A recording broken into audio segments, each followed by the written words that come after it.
SK news Mulbagal digital ಸುದ್ದಿವಾಹಿನಿಗೆ ಸ್ವಾಗತ. ಎಲ್ಲರಿಗೂ ನಮಸ್ಕಾರ.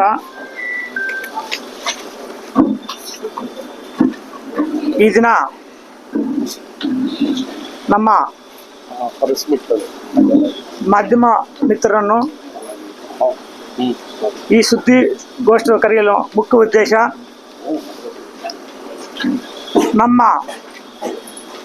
ಕಾಂಗ್ರೆಸ್ ಪಕ್ಷದ ವತಿಯಿಂದ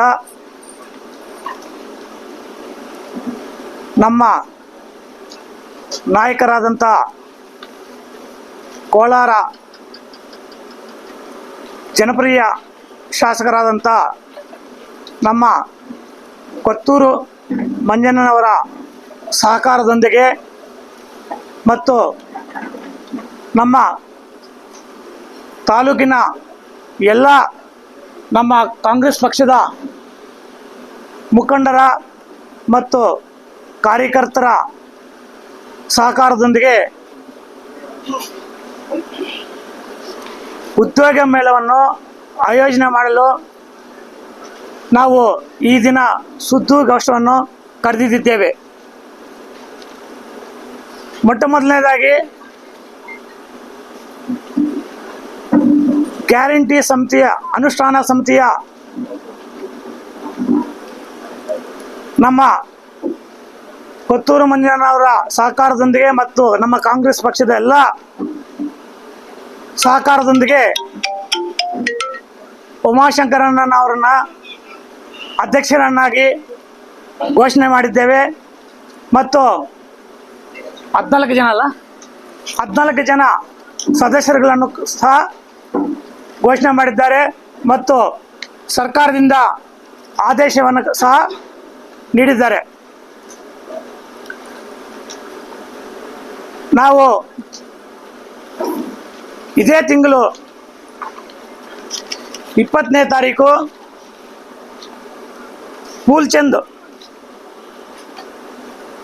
ಕಲ್ಯಾಣ ಮಂಟಪದಲ್ಲಿ ನಮ್ಮ ಮಲ್ನಾಯಕನಲ್ಲಿ ಹೋಗುವ ರಸ್ತೆಯಲ್ಲಿ ಮುಳಬಾಗಿಲು ಟೌನಲ್ಲೇ ಉದ್ಯೋಗ ಮೇಳವನ್ನು ಮಾಡಲು ನಾವು ಕಾಂಗ್ರೆಸ್ ಪಕ್ಷದ ವತಿಯಿಂದ ತೀರ್ಮಾನ ಮಾಡಿದ್ದೀವಿ. ನಾವು ಉತ್ತಮ ಸಮಾಜ ನಿರ್ಮಾಣ ಮಾಡೋಕ್ಕೆ ಯುವಕ ಯುವತಿಯರಿಗೆ ಜೀವನಕ್ಕೆ ಉದ್ಯೋಗ ಮಾಡಲು ಒಂದು ಅವಕಾಶ ಮಾಡಿಕೊಡೋಕ್ಕಾಗಿ ಮತ್ತು ಮಹಿಳೆಯರ ಸಬಲೀಕರಣಕ್ಕಾಗಿ ನಾವು ಕಾಂಗ್ರೆಸ್ ಪಕ್ಷದ ವತಿಯಿಂದ ಮುಂದಿನ ದಿನಗಳಲ್ಲಿ ಸುಮಾರು ಯೋಜನೆಗಳನ್ನು ಮಾಡಬೇಕಂತ ನಾವು ಒಂದು ಯೋಜನೆಯನ್ನು ಇಟ್ಕೊಂಡಿದ್ದೀವಿ. ಆ ಯೋಜನೆಯಲ್ಲಿ ಈ ಉದ್ಯೋಗ ಮೇಳ ಕೂಡ ಒಂದು ಯೋಜನೆ. ನಾವು ಹಲವಾರು ಯೋಜನೆಗಳನ್ನು ಇಟ್ಕೊಂಡಿದ್ದೀವಿ. ನಮ್ಮ ಉದ್ದೇಶ, ನಾವು ನಮ್ಮ ಮುಳಬಾಗಿಲಿನಲ್ಲಿ ಈಗ ನಿಮಗೆಲ್ಲ ಗೊತ್ತಿದೆ, ನಮ್ಮ ಮುಳಬಾಗಿಲು ಆಂಧ್ರ ಗಡಿಗೆ ಹೊಂದ್ಕೊಂಡಿದೆ. ಹಳ್ಳಿಗಳಲ್ಲಿ ತುಂಬ ಬಡವರಿದ್ದಾರೆ. ಬಡತನ ರೇಖೆಗಿಂತ ಕೆಳಗಡೆ ಇರೋರು ಸುಮಾರು ಇದ್ದಾರೆ. ಉದ್ಯೋಗ ಬೇಕಾದರೆ ಬೆಂಗಳೂರಿಗೆ ಹೋಗ್ತಾರೆ. ಬೆಂಗಳೂರಲ್ಲಿ ಒಂದು 15,000 20,000 ಸ್ಯಾಲ್ರಿ ಕೊಡ್ತಾರೆ. ಅಲ್ಲಿ PGಗಳಲ್ಲಿ ಇರ್ತಾರೆ, ಇಲ್ಲ ಫ್ರೆಂಡ್ಸ್ ಹಾಸ್ಟೆಲ್ಗಳಲ್ಲೋ ಇಲ್ಲ ಫ್ರೆಂಡ್ಸ್ ರೂಮ್ಗಳಲ್ಲೋ ಎಲ್ಲ ಒಂದು ಕಡೆ ಇರ್ತಾರೆ. ಅಲ್ಲಿ 15,000 20,000ಕ್ಕೆ ಹೋದರೆ ಪೆಟ್ರೋಲ್ ಡೀಸೆಲ್ ದುಡ್ಡು ಒಂದು 3,000 4,000 ಖರ್ಚಾಗುತ್ತೆ. ಅವರು PGಗಳಲ್ಲಿ ಇರೋದು ಒಂದು 5,000 6,000 ಖರ್ಚಾಗುತ್ತೆ. ಇನ್ನು ಒಂದು 5,000 6,000 ರೂಪಾಯಿಗೆ ತಿಂಗಳೆಲ್ಲ ದುಡಿಬೇಕು. ಆ ತಿಂಗಳೆಲ್ಲ ದುಡಿಲಿಲ್ಲ ಅಂತಂದರೆ ಪಾಪ ಜೀವನ ನಡೆಯಲ್ಲ. ಅದಕ್ಕೋಸ್ಕರ ನಮ್ಮ ಮಂಜಣ್ಣನವರನ್ನು ಕೇಳಿದೆ ನಾನು, ನಮ್ಮ ಗಡಿಭಾಗದಲ್ಲಿ ತುಂಬ ಬಡವರಿದ್ದಾರೆ, ನೀವು ಕೋಲಾರದಲ್ಲಿ ಶಾಸಕರಿದ್ದೀರಾ, ನಿಮ್ಮ ಸುತ್ತಮುತ್ತಲಿರುವ ಕಂಪ್ನಿಗಳನ್ನು ಸ್ವಲ್ಪ ಮಾತಾಡಿಬಿಟ್ಟು ನಮಗೆ ಸಪೋರ್ಟ್ ಮಾಡಿ, ನಮಗೆ ಮುಳಬಾಗಿಲ ಜನಕ್ಕೆ ಉದ್ಯೋಗ ಕೊಡಿಸಲು ಒಂದು ನಮಗೆ ಅವಕಾಶ ಮಾಡಿಕೊಡಿ ಅಂತ ಕೇಳಿದಾಗ, ಮುಳಬಾಗಿಲು ನನ್ನ 2 ಕಣ್ಣುಗಳಾದರೆ ಮುಳಬಾಗಿಲು, ಕೋಲಾರ ನನ್ನ 2 ಕಣ್ಣುಗಳಾದರೆ ಮುಳಬಾಗಿಲು ನನ್ನ ಹೃದಯ. ಮುಳಬಾಗಿಲಿಗೆ ನಾನು ಏನು ಬೇಕಾದರೂ ಮಾಡ್ತೀನಿ, ಅದು ಏನು ಮಾಡಬೇಕು ಅಂತ ಹೇಳಿ ಅಂತ ನನಗೆ ಒಂದು ಅವರು ಕೇಳಿದ್ರು. ನಾನು ನಿಮ್ಮ ಕಾನ್ಸ್ಟಿಟ್ಯೂನ್ಸಿಲಿ ಇರುವಂಥ ನಿಮ್ಮ ವಿಧಾನಸಭಾ ಕ್ಷೇತ್ರದ ಇತಿಮಿತಿಯಲ್ಲಿರುವಂಥ ನಿಮ್ಮ ಮಾತು ಕೇಳುವಂಥ ಕಂಪ್ನಿಗಳು ಸುಮಾರು ಕಂಪ್ನಿಗಳಿವೆ. ಅವ್ರ ಜೊತೆ ಮಾತುಕತೆ ಮಾಡಿ ನಾವು ಉದ್ಯೋಗ ಮೇಳ ಮಾಡೋಕ್ಕೆ ಅವರು ಪಾಲ್ಗೊಳ್ಳೋಕ್ಕೆ ಒಂದು ಅವಕಾಶ ಮಾಡಿಕೊಡಿ ಅಂತ ಮಂಜನ ನಾನು ಕೇಳಿದಾಗ ಅದರ ಸಪೋರ್ಟ್ ಎಲ್ಲ ನಂಗೆ ಮಾಡಿದ್ದಾರೆ. ಸಪೋರ್ಟ್ ಮಾಡಿ ಈ ಉದ್ಯೋಗ ಮೇಳದಲ್ಲಿ ಅವರು ಸಹ ಭಾಗವಹಿಸ್ತಾರೆ ಸುಮಾರು ಕಂಪ್ನಿಗಳು. ಲಾಸ್ಟಲ್ಲಿ ನಾನು ನಿಮಗೆ ಯಾವ ಕಂಪ್ನಿಗಳು ಬರ್ತವೆ ಏನಂತ ವಿವರ ಕೊಡ್ತೀನಿ. ಇದೇ ಥರ ಮುಂದಿನ ದಿನಗಳಲ್ಲಿ ನಾವು ಸುಮಾರು ಯೋಜನೆಗಳನ್ನು ನಾವು ಇಟ್ಕೊಂಡಿದ್ದೀವಿ. ನಮ್ಮ ಕಾಂಗ್ರೆಸ್ ಪಕ್ಷದಿಂದ ನಮ್ಮ ಎಲ್ಲ ಮುಖಂಡರು ಕೂಡ ನನ್ನ ಜೊತೆ ನಿಂತು ಅದಕ್ಕೆ ಸಹಕಾರ ಕೊಡ್ತಾರೆ. ನಾವು ಒಂದು ಕಡೆ ಕೂತ್ಕೊಂಡು ಆ ಯೋಜನೆಗಳನ್ನು ಕೂಡ ಸಹ ನಾವು ರೂಪಿಸ್ಕೊಂಡಿದ್ದೀವಿ. ನಾವು ಉದಾಹರಣೆಗೆ ಕೆಲವು ಯೋಜನೆಗಳನ್ನು ನಾನು ಈ ದಿನ ನಮ್ಮ ಉದ್ಯೋಗದ ಜೊತೆಗೆ ಇನ್ನೂ ಕೆಲವು ಯೋಜನೆಗಳನ್ನು ನಾವು ಇಟ್ಕೊಂಡಿದ್ದೀವಿ. ಅದರಲ್ಲಿ ಕೆಲವು ಉದಾಹರಣೆ ಕೊಡ್ತೀನಿ. ಮುಂದಿನ ದಿನಗಳಲ್ಲಿ ಈ PUC ಡಿಗ್ರಿ ಮಾಡಿ ಮನೆಗಳಲ್ಲಿರ್ತಾರೆ. PUC ಮಾಡಿರುವಂಥ ಮಕ್ಕಳಿಗೆ ನಾವು ಏನು ಉದ್ಯೋಗ ಮಾಡಿದ್ರು ಹೋದ್ರೂ ನಮಗೆ ಸ್ಯಾಲ್ರಿ ಸಿಗಲ್ಲ ಜಾಸ್ತಿ. ಅದಕ್ಕೋಸ್ಕರ ಮನೆಯಲ್ಲಿ ಇರೋಣ ಅಂತ ಹೇಳ್ಬಿಟ್ಟು ಮನೆಗಳಲ್ಲೇ ಇರ್ತಾರೆ. ಅಲ್ಲಿ ವ್ಯವಸಾಯ ಮಾಡಿಕೊಂಡು ಅವ್ರ ಲೈಫು ಹಂಗೆ ಕಾಲ ಕಳೀತಾ ಇರ್ತಾರೆ. ಅಂಥವ್ರಿಗೆ 3 ತಿಂಗಳು 4 ತಿಂಗಳು ಅಲ್ಪಾವಧಿಯ ಬ್ಯಾಂಕಿಂಗು ಟ್ರೈನಿಂಗ್ ಶಿಬಿರಗಳನ್ನು ಏರ್ಪಡಿಸ್ತೀವಿ. ಅದು ಬ್ಯಾಂಕಿಂಗ್ ಹೋಗೋಕ್ಕೆ, LICಗಳಲ್ಲಿ ಇನ್ಶೂರೆನ್ಸ್ ಕಂಪ್ನಿಗಳಲ್ಲಿ ಕೆಲಸ ಮಾಡೋಕ್ಕೆ ಎಲ್ಲದಕ್ಕೂ ಅವಕಾಶ ಇರುತ್ತೆ. ಅಂಥವು ಇಲ್ಲಿ ಅಲ್ಪಾವಧಿಯ ಟ್ರೈನಿಂಗ್ ಸೆಂಟರ್ಗಳನ್ನು ನಾವು ಶಿಬಿರವನ್ನು ಮುಂದಿನ ದಿನಗಳಲ್ಲಿ ಮಾಡ್ತೀವಿ. ನಿರುದ್ಯೋಗ ಮಕ್ಕಳು ಯಾರ್ಯಾರು ಯುವಕರಿದ್ದಾರೆ ಅದನ್ನು ಮುಂದಿನ ದಿನಗಳಲ್ಲಿ ಅವರು ಸದುಪಯೋಗ ಮಾಡ್ಕೊಳ್ಳೋಕ್ಕೆ ಅವಕಾಶ ಮಾಡೋಕ್ಕೆ ಇದನ್ನು ನಮ್ಮ ಕಾಂಗ್ರೆಸ್ ಪಕ್ಷದ ವತಿಯಿಂದ ಮುಂದಿನ ದಿನಗಳಲ್ಲಿ ಈ ಯೋಜನೆ ಮಾಡಲು ನಾವು ಇಟ್ಕೊಂಡಿದ್ದೀವಿ. ಅದೇ ರೀತಿ ಎಜುಕೇಷನ್ ಮಾಡಿ ಅಲ್ಲಿ ಚಿಕ್ಕ ಕೆಲಸಗಳು ಮಾಡಿಕೊಂಡು ಇರ್ತಾರೆ. ಈಗ ಒಂದು KS ಟ್ರೈನಿಂಗ್ ಆಗಲಿ, ಟ್ರೈನಿಂಗ್ ಸೆಂಟರ್ಗೆ ಹೋಗಿ ಅಲ್ಲಿ ಓದಕ್ಕೆ ಟ್ರೈನಿಂಗ್ ತಗೋಬೇಕಾದ್ರೆ ಡೆಲ್ಲಿಗೆ ಹೋಗಬೇಕು, ಇಲ್ಲ ಹೈದರಾಬಾದ್ಗೆ ಹೋಗಬೇಕು. ಬೆಂಗಳೂರಲ್ಲೂ ವಿಜಯನಗರದಲ್ಲಿದೆ. ಇಷ್ಟು ಬಿಟ್ಟರೆ ಒಳ್ಳೆ ತರಬೇತಿ ಶಿಬಿರಗಳೆಲ್ಲೂ ಇಲ್ಲ. IAS ಆಗಲಿ, KS ಆಗಲಿ, ಪೊಲೀಸ್ಗೆ ಹೋಗೋಕ್ಕಾಗಲಿ, ಯಾವುದೇ ನಾವು ಸರ್ಕಾರದ ಸ್ಪರ್ಧಾತ್ಮಕ ಪರೀಕ್ಷೆಗಳಲ್ಲಿ ನಾವು ಏನಾದರೂ ಮಾಡಬೇಕಾದ್ರೆ ಓದಬೇಕಾದ್ರೆ ಅವ್ರು ಇಲ್ಲೆಲ್ಲೋ ಸೆಂಟರ್ಗಳಿಲ್ಲ. ಹೋಗ್ಬೇಕಾದ್ರೆ ಡೆಲ್ಲಿಗೆ ಹೋಗ್ಬೇಕು, ಬೆಂಗಳೂರಿಗೆ ಹೋಗ್ಬೇಕು, ಇಲ್ಲ ಅಂದರೆ ಹೈದರಾಬಾದ್ಗೆ ಹೋಗ್ಬೇಕು ಅಂತ ನಾವು ಅವ್ರಿಗೆ ಎಜುಕೇಷನ್ ಕೊಡೋಕ್ಕೆ ತರಬೇತಿ ಶಿಬಿರಗಳನ್ನು ನಾವು ಮುಂದಿನ ದಿನಗಳಲ್ಲಿ ನಾವು ಆಯೋಜನೆ ಇಟ್ಕೊಂಡಿದ್ದೀವಿ. ಮುಂದೆ ಯುವಕರಿಗೆ ಒಳ್ಳೆ ಜಾಬ್ ಸಿಗೋಕ್ಕಾಗಲಿ, ಎಜುಕೇಷನ್ ವಿಷಯದಲ್ಲಾಗಲಿ ಇಂಥಾಗೆ ಜಾಬು ಸಿಗದೆ ನಿರುದ್ಯೋಗ ಸಮಸ್ಯೆ. ನಾವು ಈಗ ಪಕ್ಷದ ಸಂಘಟನೆ ಕಾರ್ಯಕ್ರಮಗಳಿಗೆ ನಾವು ಎಷ್ಟೋ ಸಲ ನಾವು ಹಳ್ಳಿಗಳಿಗೆ ಹೋಗ್ತೀವಿ. ಯಾವ ಹಳ್ಳಿ ಹೋದ್ರೂ ನಿರುದ್ಯೋಗ ಸಮಸ್ಯೆ. ಸರ್ ನನಗೆ ಕೆಲಸ ಕೊಡಿಸಿ, ಅಲ್ಲಿ ಕೆಲಸ ಕೊಡಿಸಿ, ಇಲ್ಲಿ ಕೆಲಸ ಕೊಡಿಸಿ. ಅದ್ರ ಜೊತೆಗೆ ಮಹಿಳೆಯರೇ ಜಾಸ್ತಿ ಇದ್ದಾರೆ, ಹೆಣ್ಣು ಮಕ್ಕಳೇ ಜಾಸ್ತಿ ಇದ್ದಾರೆ. ಇದರೆಲ್ಲ ಸಮಸ್ಯೆಯನ್ನು ನೋಡಿಬಿಟ್ಟು ನಾವು ಮುಖಂಡರ ಜೊತೆಗೆ ಸಮಾಲೋಚನೆ ಮಾಡಿದಾಗ ಅವ್ರು ಹೇಳಿದ್ರು, ಏನೋ ಒಂದು ಮಾಡಿ ಈ ಕಾರ್ಯಕ್ರಮಗಳನ್ನು ಮುಂದಿನ ದಿನಗಳಲ್ಲಿ ರೂಪಿಸೋಕ್ಕೆ ನಿಮ್ಮ ಜೊತೆ ನಾವು ಕೈ ಜೋಡಿಸ್ತೀವಿ ಅಂತ ಹೇಳಿದ್ರು. ಅದೇ ರೀತಿ ನಾವು ಒಂದು ಉದ್ದೇಶ ಇಟ್ಕೊಂಡಿದ್ದೀವಿ, ಮುಂದಿನ ದಿನಗಳಲ್ಲಿ ಈ ಥರ ಮಾಡಬೇಕು ಅಂತ.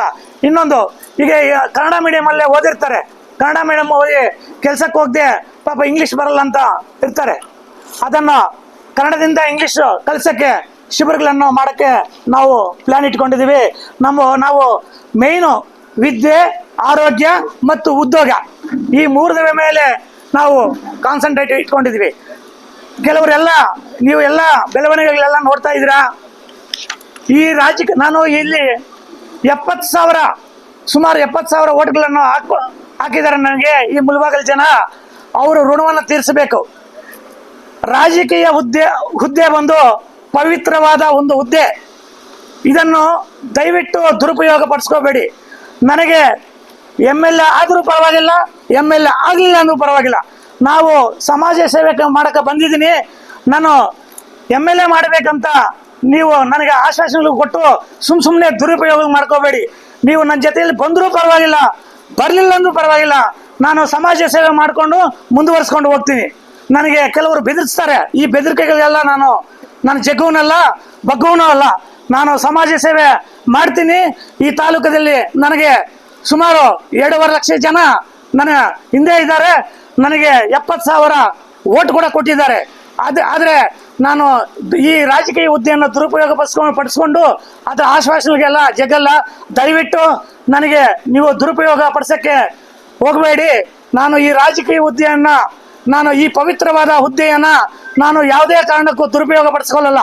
ಉತ್ತಮ ಸಮಾಜ ನಿರ್ಮಾಣಕ್ಕಾಗಿ, ಮಹಿಳೆಯರ ಸಬಲೀಕರಣಕ್ಕಾಗಿ ನಾನು ಇಲ್ಲಿ ಒಳ್ಳೆಯ ಕೆಲಸಗಳನ್ನು ಮಾಡ್ತೀನಿ ಹೊರತು ರಾಜಕೀಯ ಉದ್ದೇಶವನ್ನು ಇಟ್ಕೊಂಡು ನಾನು ಮಾಡಲ್ಲ. ನಿಮಗೆ ನಾನು ಒಳ್ಳೆಯ ವ್ಯಕ್ತಿ ಅಂತ ಅಂದ್ರಿಂದ ನೀವು ಅಕ್ಸೆಪ್ಟ್ ಮಾಡಿ, ಇಲ್ಲ ಅಂದ್ರೆ ರಿಜೆಕ್ಟ್ ಮಾಡಿ. ದಯವಿಟ್ಟು ಸಮಾಜ ಸೇವೆ ಮಾಡುವಾಗ ರಾಜಕೀಯವನ್ನು ಬೆರೆಸಬೇಡಿ ಅಂತ ತಮ್ಮಲ್ಲಿ ವಿನಂತಿಸ್ಕೊಳ್ತೀನಿ. ಹಾಗೆ ವಿದ್ಯೆ, ಉದ್ಯೋಗ ಮತ್ತು ಆರೋಗ್ಯ ವಿಷಯದಲ್ಲಿ ನಾವು ಕಾನ್ಸಂಟ್ರೇಟ್ ಮಾಡ್ತಾ ಇದ್ದೀವಿ. ನಾವು ಎಲ್ಲ ಮುಖಂಡರು ಸೇರಿಕೊಂಡು ಹೆಲ್ತ್ ಶಿಬಿರಗಳನ್ನು ಸಹ ನಾವು ಮುಂದಿನ ದಿನಗಳಲ್ಲಿ ನಾವು ಹೋಬಳಿ ಮಟ್ಟದಲ್ಲಿ ನಾವು ಶಿಬಿರಗಳನ್ನು ಮಾಡಬೇಕಂತ ಉದ್ದೇಶ ಇಟ್ಕೊಂಡಿದ್ವಿ. ಹೆಲ್ತ್ ಶಿಬಿರ ಅಂದರೆ ಯಾವ ಥರ ಇರುತ್ತಂತೆ, ಪ್ರತಿಷ್ಠಿತ ನಮ್ಮ ಒಳ್ಳೆ ಡಾಕ್ಟರ್ಸು ಮತ್ತು ಒಳ್ಳೆ ಹಾಸ್ಪಿಟಲ್ಗಳಿಂದ ಶಿಬಿರಗಳನ್ನು ಏರ್ಪಡಿಸ್ತೀವಿ. ಬೆಂಗಳೂರಿಂದ ನಾವು ಕರೆಸ್ತೀವಿ. ಅದೇ ರೀತಿ ಮುಂದಿನ ಕಾಲಕ್ಕೆ ಈಗ ನಾವು ಇವತ್ತು ಉದ್ಯೋಗ ಮಾಡ್ತೀವಿ, ತಿರ್ಗಾ ನಿಲ್ಲಿಸ್ಬಿಡ್ತೀವಿ ಅಂತಲ್ಲ.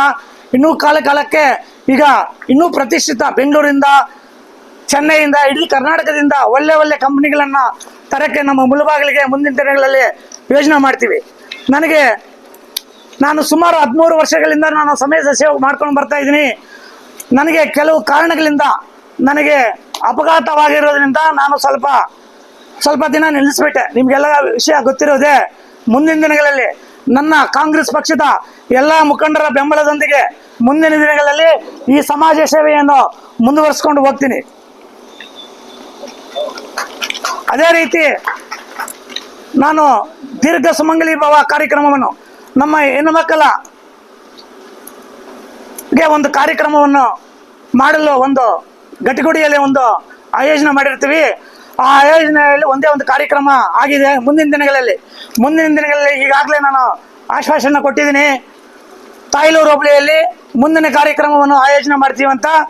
ನಾವು ವರಮಹಾಲಕ್ಷ್ಮಿ ಹಬ್ಬದ ಮುಂಚೆನೆ ಆ ಕಾರ್ಯಕ್ರಮವನ್ನು ತಾಯ್ಲೂರು ಹೋಬಳಿಯಲ್ಲಿ, ತಾಯ್ಲೂರು, ಧೂಲಪಲ್ಲಿ ಮತ್ತು ಮೋತಕಪಲ್ಲಿ ಈ 3 ಪಂಚಾಯತ್ಗಳನ್ನು ಮುಂದಿನ ದಿನಾಂಕವನ್ನು ನಮ್ಮ ಎಲ್ಲ ಮುಖಂಡರ ಬೆಂಬಲದೊಂದಿಗೆ, ನಮ್ಮ ಎಲ್ಲ ಮುಖಂಡರ ಜೊತೆ ಸಮಾಲೋಚನೆ ಮಾಡಿ ಆ ದಿನಾಂಕವನ್ನು ನಾವು ನಿಗದಿ ಮಾಡ್ತೀವಂತ ಈ ಸಂದರ್ಭದಲ್ಲಿ ಹೇಳ್ತೀನಿ. ಇದೇ ರೀತಿ ನನಗೆ ಈ ತಾಲೂಕಿನಲ್ಲಿ ಎಲ್ಲರಿಗೂ ನನ್ನ ಬೆಂಬಲವಿದೆ, ನಮ್ಮ ಕಾಂಗ್ರೆಸ್ ಪಕ್ಷದ ಬೆಂಬಲವಿದೆ. ನಾನು ಈ ತಾಲೂಕದ ಋಣ ತೀರಿಸಲು ನಾನು ಮುಂದೆ ಈ ಯೋಜನೆಗಳಲ್ಲದೆ ಸುಮಾರು ಇದೆ ಹಂತವಾಗಿ ಕಾಲಕ್ಕೆ ತಕ್ಕಂತೆ ಆ ಆಯೋಜನೆಗಳನ್ನು ಮಾಡಿಕೊಂಡು ಈ ಸಮಾಜ ಸೇವೆ ಮಾಡಲು, ಉತ್ತಮ ಸಮಾಜ, ಆರೋಗ್ಯಕರ ಸಮಾಜವನ್ನು ನಿರ್ಮಾಣ ಮಾಡಲು ಮುಂದೆ ಎಲ್ಲ ಆಯೋಜನೆಗಳನ್ನು ಇಟ್ಕೊಂಡಿದ್ದೀನಿ. ನಾವು ಈ ಬೃಹತ್ ಉದ್ಯೋಗ ಮೇಳದಲ್ಲಿ ಯಾವ್ಯಾವ ಕಂಪನಿಗಳು ಪಾಲ್ಗೊಂತವೆ ಅಂತ ಹೇಳ್ಬಿಟ್ಟು ಈ ಕರಪತ್ರದಲ್ಲಿ ನಾವು ಹಾಕಿದ್ದೀವಿ. ಈ ಕರಪತ್ರವನ್ನು ನಮ್ಮ ಅಣ್ಣನಿಗೆ, ತಮ್ಮನಿಗೆ, ತಂದೆಗೆ ಸಮಾಧಾನದಂತ ನಮ್ಮ ಹಿರಿಯರ ಮುಖಂಡರು ಇದ್ದಾರೆ ಇಲ್ಲಿ. ನಮ್ಮ ಅಲಂಗೂರು ಶಿವಣ್ಣ ಆಗಿರ್ಬೋದು, ಬ್ಲಾಕ್ ಪ್ರೆಸಿಡೆಂಟ್ ಆಗಿರ್ಬೋದು, ನಮ್ಮ ರಾಜೇಂದ್ರನ್ ಆಗಿರ್ಬೋದು, ಇನ್ನು ಸುಮಾರು ನಮ್ಮ ಅಣ್ಣನವರು ಇದ್ದಾರೆ. ಈ ಕರಪತ್ರವನ್ನು ಈಗ ಬಿಡುಗಡೆ ಮಾಡಬೇಕಂತ ನಾನು ಬೇಡ್ಕೊಳ್ತಾ ಇದ್ದೀನಿ. ಅದೇ ಕಾರ್ಯಕ್ರಮ ಹಂಗೆ ಮುಂದುವರಿಸ್ತೀನಿ. ಈ ಕರಪತ್ರವನ್ನು ಬಿಡುಗಡೆ ಮಾಡಬೇಕು.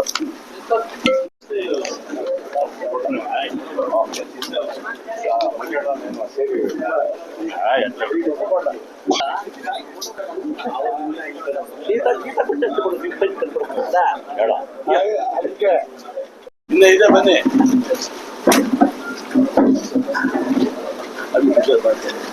ಈ ಕರಪತ್ರದಲ್ಲಿ 5ನೇ ಕ್ಲಾಸಿಂದ ಹಿಡ್ಕೊಂಡು ಡಿಗ್ರಿ, BE ಮತ್ತು ಎನಿ ಡಿಗ್ರಿ, PUC, SLC ಎಲ್ಲ ಬರೆದಿದ್ದೀವಿ. ಎಲ್ಲ ವರ್ಗದವ್ರಿಗೂ, ಕಾರ್ಮಿಕ ವರ್ಗದವರಿಂದ ಹಿಡ್ಕೊಂಡು ಎಲ್ಲ ವರ್ಗದವ್ರಿಗೂ ಇಲ್ಲಿ ಉದ್ಯೋಗ ಕೊಡಿಸಲು ನಾವು ಪ್ರಯತ್ನ ಪಡ್ತೀವಿ ಎಲ್ಲ ರೀತಿ. ಈ ಉದ್ಯೋಗ ಮೇಳಕ್ಕೆ ಮುಖ್ಯವಾಗಿ ನಮ್ಮ ಡಾಕ್ಟರ್ ಕೊತ್ತೂರು ಜಿ ಮಂಜಣ್ಣವರು ಮತ್ತು ಅನಿಲನವರು ಕೂಡ ಬರ್ತಾರೆ. ಅವರೇ ಮುಂದೆ ನಿಂತು ಈ ಕಾರ್ಯಕ್ರಮವನ್ನು ನಡೆಸ್ತಾರೆ. ಈ ಕಾರ್ಯಕ್ರಮ ಅವರ ಬೆಂಬಲಕ್ಕೆ ನಾವು ಮತ್ತು ನಮ್ಮ ಕಾಂಗ್ರೆಸ್ ಪಕ್ಷದ ಎಲ್ಲ ಮುಖಂಡರು ನಾವು ಅವರ ಬೆಂಬಲಕ್ಕೆ ಇರ್ತೀವಿ. ಈಗ ಈ ಉದ್ಯೋಗದ ಮೇಳದಲ್ಲಿ ಭಾಗವಹಿಸಲು ಎಲ್ಲ ನಮ್ಮ ಮುಳಬಾಗಿಲು ತಾಲೂಕಿನ ಎಲ್ಲ ನಿರುದ್ಯೋಗ ನನ್ನ ತಮ್ಮಂದಿರು ತಂಗಿಯರು ಎಲ್ಲ ಸೇರಿ ಭಾಗವಹಿಸಿ ನೀವು ರಿಜಿಸ್ಟ್ರೇಷನ್ ಮಾಡ್ಕೋಬೇಕು. ಮೊಟ್ಟ ಮೊದಲನೇದಾಗಿ ಸಹಾಯವಾಣಿ ನಂಬರು ಇಲ್ಲಿ ಹಾಕಿದ್ದೀವಿ. ಸಹಾಯವಾಣಿಗೆ ನೀವು 24ನೇ ತಾರೀಕು ಅಂದರೆ ಮಿನಿಮಮ್ ಒಂದು 18ನೇ ತಾರೀಕು ಒಳಗಡೆ ನೀವು ಇದೇ ಭವನಕ್ಕೆ, ನಮ್ಮ ಬಾಲಾಜಿ ಭವನ ಹಿಂದ್ಗಡೆ ಇರುವಂಥ ನಮ್ಮ ಕಾಂಗ್ರೆಸ್ ಭವನಕ್ಕೆ ಬಂದು ಈ ಸಹಾಯವಾಣಿಗೆ ಫೋನ್ ಮಾಡಿ ಇಲ್ಲಿ ಬಂದು ರಿಜಿಸ್ಟರ್ ಮಾಡ್ಕೋಬೋದು. ಇಲ್ಲ ಇಲ್ಲಿ ಅಡ್ರೆಸ್ಗೆ QR ಕೋಡ್ ಇದೆ. ಈ QR ಕೋಡು ಸ್ಕ್ಯಾನ್ ಮಾಡಿದರೆ ಈ ಅಡ್ರೆಸ್ ಬರುತ್ತೆ. ನಮ್ಮ ಬಾಲಾಜಿ ಭವನದ ಹಿಂದೆ ಇರುವಂಥ ಕಾಂಗ್ರೆಸ್ ಭವನಕ್ಕೆ ಬಂದು ರಿಜಿಸ್ಟರ್ ಮಾಡ್ಕೋಬೋದು. ಇಲ್ಲ ವೆಬ್ಸೈಟ್ ಇದೆ www.adinarayana.com ವೆಬ್ಸೈಟ್ ಇದೆ. ವೆಬ್ಸೈಟ್ ಮುಖಾಂತರ ರಿಜಿಸ್ಟ್ರೇಷನ್ ಮಾಡ್ಕೋಬೋದು. ಇಲ್ಲ ಒಂದು ಗೂಗಲ್ ಲಿಂಕ್ ಈಗ ನಾನು ಎಲ್ಲ ಗ್ರೂಪ್ಗಳಿಗೆ ಕೊಡ್ತಾ ಇದ್ದೀನಿ. ಈ ಗೂಗಲ್ ಲಿಂಕ್ ಕೂಡ ನೀವು ರಿಜಿಸ್ಟ್ರೇಷನ್ ಮಾಡ್ಕೋಬೋದು.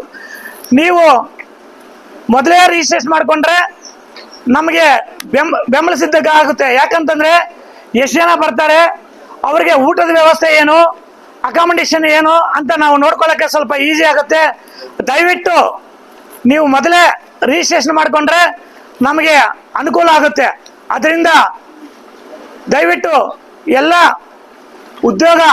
ನಿರುದ್ಯೋಗ ಮಿತ್ರರಲ್ಲಿ ನಾನು ಬೇಡ್ಕೊಳ್ಳೋದಿಷ್ಟೇ, ನಿಮ್ಮ ಉದ್ಯೋಗಕ್ಕಾಗಿ ನಾವು ಇಲ್ಲಿ ನಿಮ್ಮ ಸೇವೆ ಮಾಡಲು ನಾವು ಸಿದ್ಧರಿದ್ದೇವೆ.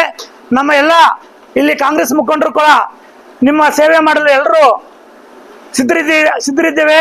ಅದರಿಂದ ದಯವಿಟ್ಟು ಆದಷ್ಟು ಬೇಗ ನೀವು ರಿಜಿಸ್ಟರ್ ಮಾಡ್ಕೋಬೇಕಂತ ತಮ್ಮಲ್ಲಿ ವಿನಂತಿಸಿಕೊಳ್ಳುತ್ತೇನೆ. ಕೋಲಾರ ಮತ್ತು ಬೆಂಗಳೂರು ಮತ್ತು ವೇಮಗಲ್ಲು, ಕೋಲಾರ ಮತ್ತು ಬೆಂಗಳೂರಿಂದ ಕೆಲವು ಕಂಪನಿಗಳಿದೆ. ಇಡೀ ಕರ್ನಾಟಕದಲ್ಲಿ ಎಲ್ಲಿ ಬೇಕಾದರೂ ಹಾಕುವಂಥ ದೊಡ್ಡ ದೊಡ್ಡ ಕಂಪನಿಗಳಿದೆ. ಇದರಲ್ಲಿ ಬೇರೆ ಕಡೆನೂ ಹಾಕುವ ಚಾನ್ಸಸ್ ಇರುತ್ತೆ. ಅವರು ಈಗ ಇವ್ರು ಬರ್ತಾರಲ್ಲ, ಉದ್ಯೋಗ ಬೇಗ ಅಂತ ಬರ್ತಾರಲ್ಲ, ಅವರು ಯಾವ ಥರ ಸೆಲೆಕ್ಟ್ ಮಾಡ್ಕೊಳ್ಳೋದು ಅವ್ರ ಮೇಲೆ ನಿಂತಿರುತ್ತೆ. ಹೌದು, ಯಾವುದು 18 ಅದು ಇದು ಮಿಸ್ಟೇಕ್ ಮಾಡಿದ್ದಾರೆ. ಇದನ್ನು ರೆಕ್ಟಿಫೈ ಮಾಡ್ತೀವಿ.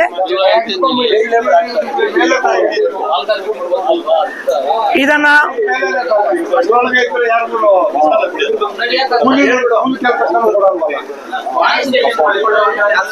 ಇದರಲ್ಲಿ ಏನಾದ್ರು ತಪ್ಪುಗಳಿದ್ರೆ ಇದನ್ನ ರೆಕ್ಟಿಫೈ ಮಾಡ್ತೀವಿ ಅಂತ ಹಾಕೊಳ್ಳಿ ಸರ್.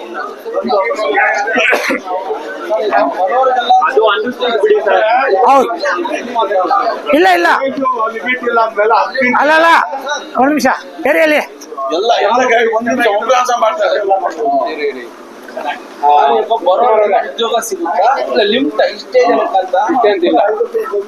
ಹದಿನೆಂಟು ವರ್ಷ ಮೇಲ್ಪಟ್ಟು 5ನೇ ಕ್ಲಾಸ್ ಮೇಲ್ಪಟ್ಟು ಯಾರೇ ಬರಲಿ, 35 ವರ್ಷ 40 ವರ್ಷದ ಮಿತಿ ಇರೋರು ಕೂಡ ಬಂದ್ರು ಅವ್ರಿಗೆ ತಕ್ಕಂತೆ ಉದ್ಯೋಗ ಅವಕಾಶಗಳಿರ್ತವೆ. ಅವ್ರಿಗೆ ತಕ್ಕಂತೆ ಅವ್ರ ಎಜುಕೇಶನ್ಗೆ ತಕ್ಕಂತೆ ಅವರು ಯಾವ ಥರ ಇದ್ದಾರೆ ಅಂತ ಅಂಗವಿಕಲರಿಗೂ ಸೇರಿ ಇಲ್ಲ ನಾನು ಕ್ಲಿಯರ್ ಆಗಿ ಹಾಕಿದ್ದೀವಿ. ಅವ್ರಿಗೂ ಒಂದು ಕಂಪನಿ ಇದೆ, ಅವ್ರಿಗೂ ಸೇರಿ ಅಂಗವಿಕಲರು ಕೂಡ ಬಂದು ಭಾಗವಹಿಸ್ಬೋದು. ಇದರಲ್ಲಿ ಮಹಿಳೆಯರಿಗೆ ಮತ್ತು ಅಂಗವಿಕಲರಿಗೆ ವಿಶೇಷ ಆದ್ಯತೆ ಇದೆ. ಅವರು ಕೂಡ ಬಂದು ಭಾಗವಹಿಸ್ಬೋದು. ಇದಕ್ಕೆ ನಾವು ಇನ್ನೂ ಹೆಚ್ಚಿಗೆ ಪಬ್ಲಿಸಿಟಿ ಮಾಡ್ತೀವಿ. ಇದರಲ್ಲಿ ಏನಾದರೂ ತಪ್ಪಾಗಿದ್ರೆ ಅದನ್ನು ಕರೆಕ್ಷನ್ ಮಾಡಿ ಇನ್ನೂ ಹೆಚ್ಚಿಗೆ ಪಬ್ಲಿಸಿಟಿ ಕೊಡ್ತೀವಿ ಅಂತ ಈ ಸಂದರ್ಭದಲ್ಲಿ ಹೇಳ್ತಾ ಇದ್ದೀನಿ. ಒಂದೇ ದಿನ 20ನೇ ತಾರೀಕು ಒಂದೇ ದಿನ ಬೆಳಗ್ಗೆ 9 ಗಂಟೆಯಿಂದ 6 ಗಂಟೆವರೆಗೂ. ಹೌದು, ದಾಖಲೆಗಳೆಲ್ಲ ತರಬೇಕು. ಇದರಲ್ಲೆಲ್ಲ ಹೇಳಿದೀವಿ.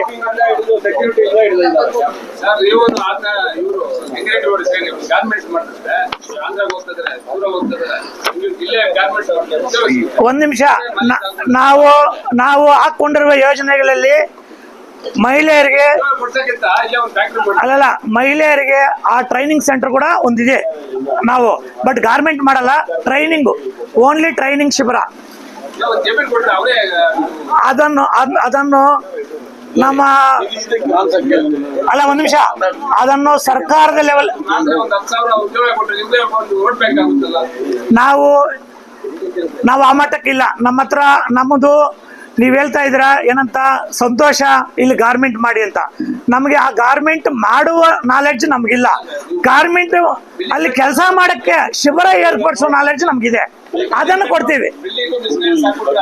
ಅದೇ ಹೇಳ್ತಾ ಇರೋದು, ಅದಕ್ಕೆ ಬಂಡವಾಳ ಹಾಕ್ಬೇಕು. ಅಷ್ಟು ಬಂಡವಾಳ ಹಾಕ್ಬೇಕಾದ್ರೆ ಅದನ್ನು ಮುನ್ನಡೆಸಬೇಕು. ಅದು ಬಿಸ್ನೆಸ್ ಮಾಡುವಂತ ಜಾಬ್. ಅದರಲ್ಲಿ ನಮ್ಗೆ ಅನುಭವ ಇಲ್ಲ. ನಮಗೆ ಅನುಭವ ಇರೋದು ಟ್ರೈನಿಂಗ್ ಸೆಂಟರ್. ಅಂದ್ರೆ ನಿಮಗೆ ಅಲ್ಲಿ ಜಾಬ್ ಮಾಡಕ್ಕೆ ನಿಮಗೆ ಇಲ್ಲಿ ತರಬೇತಿ ಕೊಡಿ ಅಂತಂದ್ರೆ ತರಬೇತಿ ಕೊಡ್ತೀವಿ.